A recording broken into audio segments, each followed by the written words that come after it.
We've got 10 minutes left. What can you say about Jimmy Anderson that's never been said before? That he smiles a lot.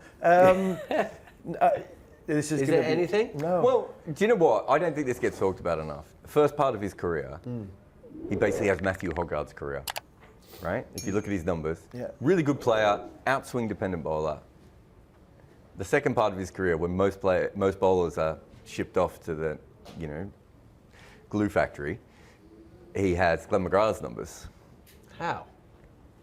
How did he do that? And I think a lot of it is technical because he was an outswing bowler, and I think we now know that outswing has its limits. It's obviously a great way of getting wickets. We all love it, but eventually the ball stops swinging, and some days the ball doesn't swing, and you don't get it.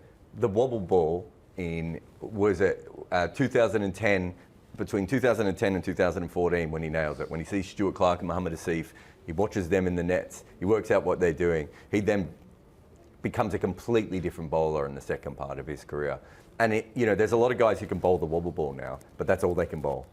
He can bowl the wobble ball, he can swing it away, he can swing it in, he can bowl conventional seam when he needs to and everything else. He's incredibly accurate, but also he is the benefit of the first sports science wave. You now look at Matthew Hoggard and you're like he was done at what, 32 as an international cricketer, right? I think so, yeah. Yeah. You now think back, what would have happened if Matthew Hoggard had been, because he was an incredible bowler, right? And what could they have done? Jimmy Anderson is the perfect, I think, when it comes to analytics, when it comes to sports science, when it comes to preparation, all those sorts of things. The fact that, we all know he can be a little bit grumpy at times, but he sits in his bed with the phone and he can look at any delivery in the world that he wants for any batter and work them out in a heartbeat.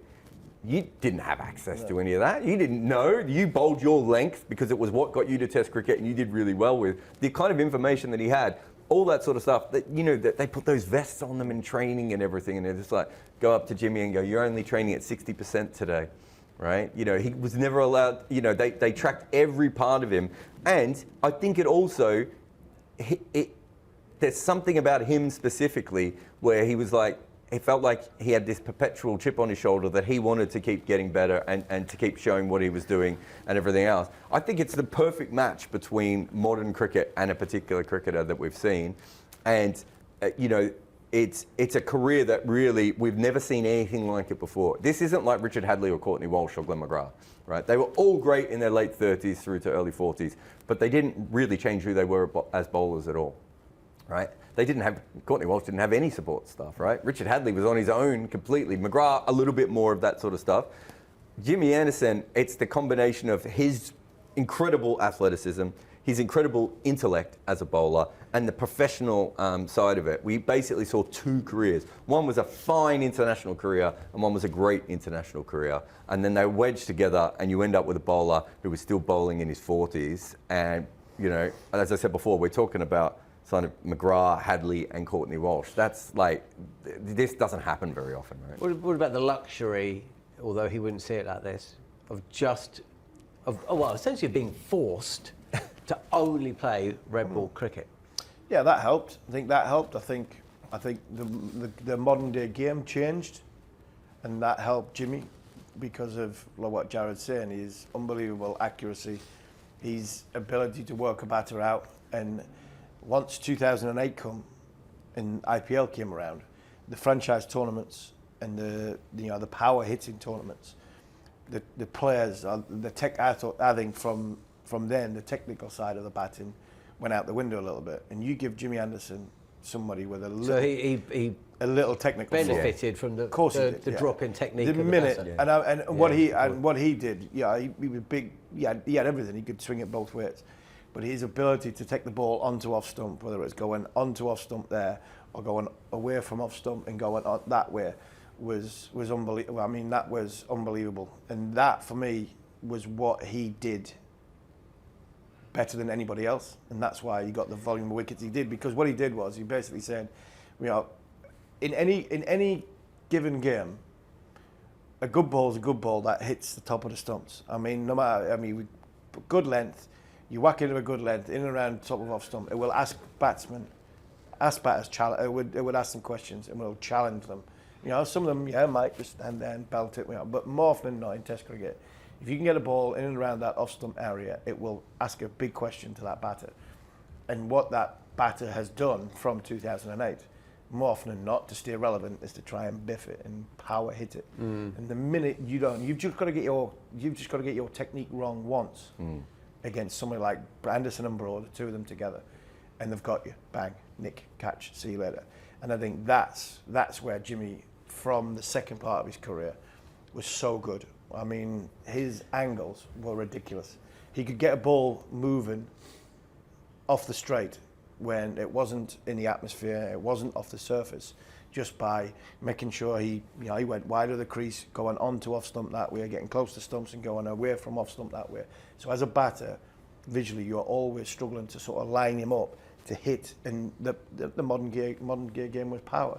So the minute somebody came in with just a little chink in their technique, I mean, I know I give our batters some stick, but Jimmy could, I mean, on some sort of testing pitches, I think England's top order, taking Joe out of it, England's top order, Jimmy could get 1,000 wickets playing against some of the techniques that we've got.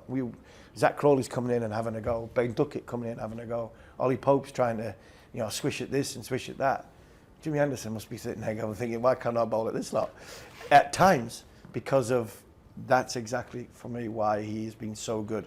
The minute somebody comes in with a little bit of a suspect technique, Jimmy's ability to work them over, not every ball, but it's like he'll move them across the stumps. So how you see him, you see what he's doing.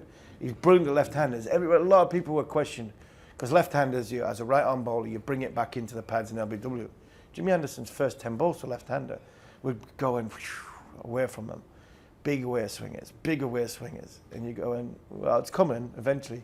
And it didn't come for quite a while, but he knew exactly what he was trying. He knew where he was going, with the game plan, the setup, because he knows that batter, the minute he falls over, he's either going to sort of fall inside it and he's going to nick it, or if I get one to come back onto off stump, he either bowls him or he's LBW. He was brilliant at setting players up, but Jarrod's right. The analytics side of it that's come in has benefited Anderson, like you'd not believe, but you still got a skill level to do it, and his skill level is ridiculous. That's the thing. The analytics have been there for a lot of bowlers over the last 15 years. So is there comparable? Look, can you look at bowlers around the world that have there's been a not as pronounced uptick and for as long, but well, you look at someone like Kyle Jamieson, right, or Morne Morkel. Yeah. And Harmy's probably a similar kind of bowler. It would have helped. It helps them, that kind of bowler. But basically, they're tall and they're fast and they have their length, and that's why they're very good. I think, and Broad's probably quite similar again. Anderson's a little bit different, right? Because he is an ultimate technician. So the whole thing. I think Dale Steyn talked about this on a podcast with Anderson, where there was always that competition between the two of them, and Dale Steyn was like, look. I loved watching Jimmy Anderson because he was the technician. He was the most skillful bowler. And that's not saying that he's better than Dale Steyn, because Dale Steyn was fantastic. But Dale Steyn didn't have that level of control that Anderson did. So you now put in, they have the pitch maps now. They have it's not just, we look at it from, full and length and back of a length. England do it like on a millimetre by millimetre point of view. For most bowlers, that's not helpful. Yeah. 4 lengths is more than enough for most bowlers, right? Anderson does have more than 4 lengths. He can control himself because of his accuracy and his skills so much more. And you listened to Harmy before. He can swing it both ways conventionally. He can use reverse. He can bowl the wobble ball. He can seam it both ways. He uses the crease quite well. He can bowl back of a length when he needs to. He can bowl dry when he needs to. When you have all those skills and then you pair that with the analytics of exactly what you need to do, you're talking about taking his talents to a whole different level, right? And it was, I think, his combination with the analytics is the perfection, right? The same as England and all their sports science stuff, right? You can have all the sports science stuff in the world, right? Matthew Hoggard you may only be able to get Matthew Hoggard up to a certain level of athleticism. We all know that Jimmy Anderson started at a high level of athleticism. You add all the sports science to that, and you can milk that to the point of where we are at the moment. Those sorts of things all matter, right? And I think that's where so many things went right for Anderson, but he had to be the right person as well. And is there anyone in the world game that you look at and you think, there's your replacement, or there's someone that's going to follow and bowl in a similar way or have the same kind of career? No, because we didn't think Anderson would have this kind of career, right? Like, who would you be looking at? So you would have to have, like, Rabada would be the one, perhaps, even though he's got a better record when he's younger than Anderson does. But you watch Rabada in this last World Cup, and I love Rabada. I think he's a fantastic bowler. But every time he went on a new pitch, he had no idea what length to bowl. He just couldn't work it out quick enough. And he was bowling full in New York, and we're like, mate, you got to hit this wicket, you got to hit this wicket. And he couldn't work it out. Anderson, by that age, had just worked that out. You put him on a wicket, you give him a couple of balls, and he's like, great, okay, I'm here now. This is what I do. So you need to have the skills of someone like Rabada, and then the brain of someone like Anderson to bring them both together. And I don't think we have quite seen. Well, I can't see another young bowler out there where I'm like, this is going to happen. The closest bowler for me is probably someone like Pat Cummins, only because he's almost as accurate as Anderson, and he's quicker consistently than Anderson, and he can bowl short, right? And we know Anderson could bowl the bouncer, but not like Cummins can. But Cummins doesn't get the sideways movement and never has. He had a nice outswinger when he was young, and he can get the ball to wobble around a little bit these days, but he's not Jimmy Anderson, right? And we're talking about the elite skills to be able to get that ball to consistently move laterally, to outthink batters, to understand the length and the line that you need on every individual pitch, to understand when you need to go to a different plan. That's that sort of Tom Brady brain, isn't it? You know, that's that Roger Federer brain where it's just like, we can't really spot that until it starts to happen. Because I watched a lot of Anderson when he was young. I did not think I would ever see this Anderson. You were around when Anderson came into the side, and of course he had his problems as well, didn't he? They tried to fix his bowling action. He was in and out of the team. He played in 06-07 Ashes. He was very expensive at the start of his career. He was in and out, as I say. So he managed to get through all that somehow, and that's another thing that would have seen off. That would have seen off quite a few bowlers, right? And you talk about the change in his career, and he made his debut in what, 2003? 2003. Spent 5 years in and out. 5 years. It's a long time. And then of course 2008, and then he never looked back. But when he came in, was there any indication that this was a guy that was going to have a 20-year career? Not a 20-year career, but the skill levels were ridiculous. His ability to swing the ball there was fantastic. Even at 18, 19 when he came in, you could see he had everything. You know, we always have the joke that he had the away swinger, the in swinger, the bouncer, the slow ball, the Yorker, but he always wanted to bowl them in the same over. That's why he was expensive when he first came in. And I think when he developed, Troy Cooley tried to change his action. I think there was a good intention there, but I think unless somebody is like you know that he's going to get injured, I'll be always reluctant to try and change somebody's natural way of letting go of the ball. And I think once he went back to that, he benefited from once the white ball stuff finished. To say he was going to have a 20-year career, I don't think anybody believed that.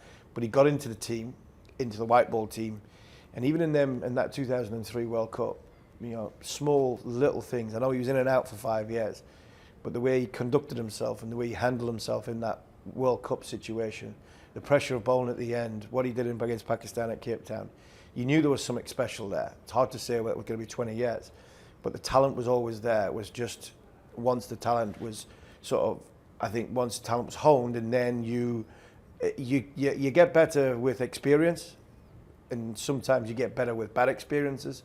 So being in and out of the side for 5 years, that might have helped him, because every time he came back with, you know, a negative problem where someone like Broad never had that. Once he got in the side, you never seen Stuart Broad drop out of the side really until right at the very end.